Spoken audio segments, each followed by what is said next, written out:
अनंतम, भगवान का धाम अनंतम, और ब्रह्म ज्योति सनातनम, भगवान का धाम सनातन ब्रह्म ज्योति है, परम प्रकाशमय है भगवान का धाम। कहते भाई हम लोग तो वृंदावन भी जाते हैं, अयोध्या भी जाते हैं, द्वारिकापुरी भी जाते हैं, पंढरपुर भी जाते हैं, जगन्नाथपुरी भी जाते हैं, लेकिन हमको तो अनुभव नहीं होता। जब धाम का ऐसा स्वरूप है तो हमको ये अनुभव होना चाहिए। तो आगे श्लोक में बोल रहे हैं, इसी श्लोक में, यद्धि पश्यन्ति मुनयः ही अव्यय है, निश्चयेन मुनयः पश्यन्ति। मुनयः का अर्थ क्या है?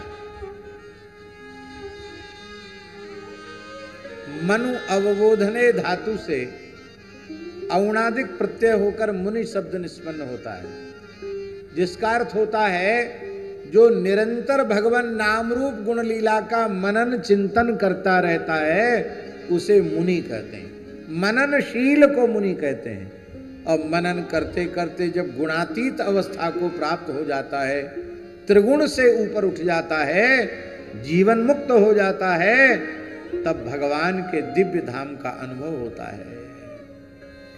और जिन्हें भगवान के दिव्य धाम का अनुभव हो चुका है, वे यदि किसी अपात्र कुपात्र जीव पर भी कृपा करें तो उसे भी भगवान के धाम की अनुभूति हो जाती है। अनन्य रसिक नृपति श्री स्वामी हरिदास जी ने कृपा की तो अनधिकारी अकबर को भी वृंदावन का दिव्य दर्शन हो गया, उसको दिव्य वृंदावन की झलक मिल गई। महापुरुषों की सामर्थ्य है। बोलो भक्त वत्सल भगवान की जय। दूसरी बात, इस धाम में और भगवान के उस त्रिपाद विभूति महावैकुंठ गोलोक साकेत धाम में कोई अंतर नहीं है। अंतर बिल्कुल नहीं है, पर भाव की न्यूनता के कारण, श्रद्धा और विश्वास की कमी के कारण हमें भगवान के धाम की अनुभूति नहीं हो पाती है। उसके लिए एक काम करना पड़ेगा हर्ष जी, पहले अपने हृदय को वृंदावन बनाना पड़ेगा, फिर अपने घर को वृंदावन बनाना पड़ेगा। इसके बाद फिर वृंदावन जाओगे तो वृंदावन में वृंदावन का दर्शन होगा। जिनके हृदय में संसार भरा हुआ है वो वृंदावन में रह के भी नहीं। एक बहुत अच्छे वकील थे, वकील जानते हो ना, अधिवक्ता। बैरिस्टर और वकील अलग अलग होते हैं क्या? अलग अलग होते हैं। है तो वही, लाइन तो वही है। तो वो अच्छे कानून वेदता थे, अच्छे वकील थे, प्रतिष्ठित वकील थे। और उन्होंने कथाएं सुनी हमारी तो उनको वैराग्य हो गया और सब कुछ छोड़ के वृंदावन में एक आश्रम में एक जगह लेके रहने लगे। थोड़े दिन बाद हमारे पास आए, बड़े दुखी थे, रो रहे थे। हमने कहा वकील साहब क्यों रो रहे हो? बोले महाराज घर में जो धाम के प्रति भाव था वो यहाँ आने से कम हो गया। यहाँ लोगों के बहुत दोष दिखाई पड़ते हैं, संतों में दोष दिखने लग गए हैं। क्या करें, हमारा तो बहुत नुकसान हो गया। और इतना कोई भजन की रुचि नहीं है कि हम दिन भर माला लेकर बैठे रहें अथवा दिन भर पाठ करते रहें, वो होता नहीं है, मन नहीं लगता।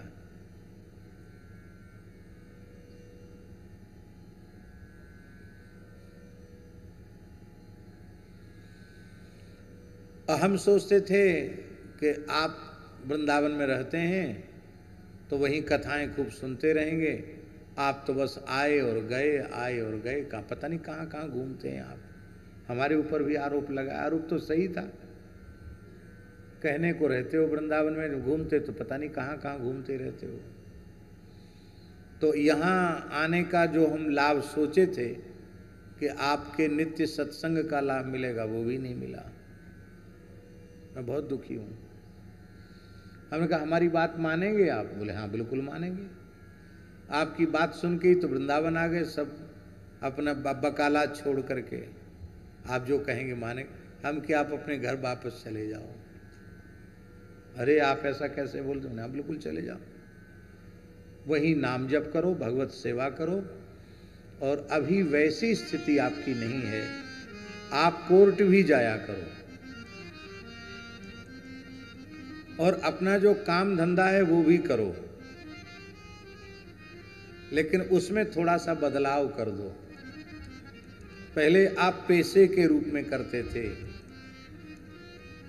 अब आप इस रूप में करो कि जो वस्तुतः दीन दुखी व्यक्ति है और उसे न्याय की आवश्यकता है, पर उसके पास धनाभाव है, वो नहीं कर सकता है, तो उसके वकील आप बन करके लड़ो।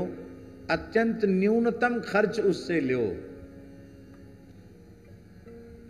1 पैसा प्रॉफिट का विचार मत करो कि वो इतनी सामर्थ्य तो है कि बिना कमाए चलेगा। बोले हाँ ये तो है, इतना है भगवान की दया से कि हमको अब काम धंधा करने की जरूरत नहीं है। परिवार के सारे कर्तव्य पूरे हो गए, अब निजी खर्च के लिए तो व्यवस्था है। और जिस व्यक्ति का काम करो उस व्यक्ति के रूप में व्यक्ति का अनुभव न करके भगवान ही है ऐसा विश्वास करो। इस रूप में हमको भगवान की सेवा मिली है। वो चले गए वापस, कुछ समय बाद फिर आए तो बड़े प्रसन्न थे। हमने कहा बहुत प्रसन्न है? बोले हाँ महाराज जी, आपने हमको उपासना की पद्धति बता दी।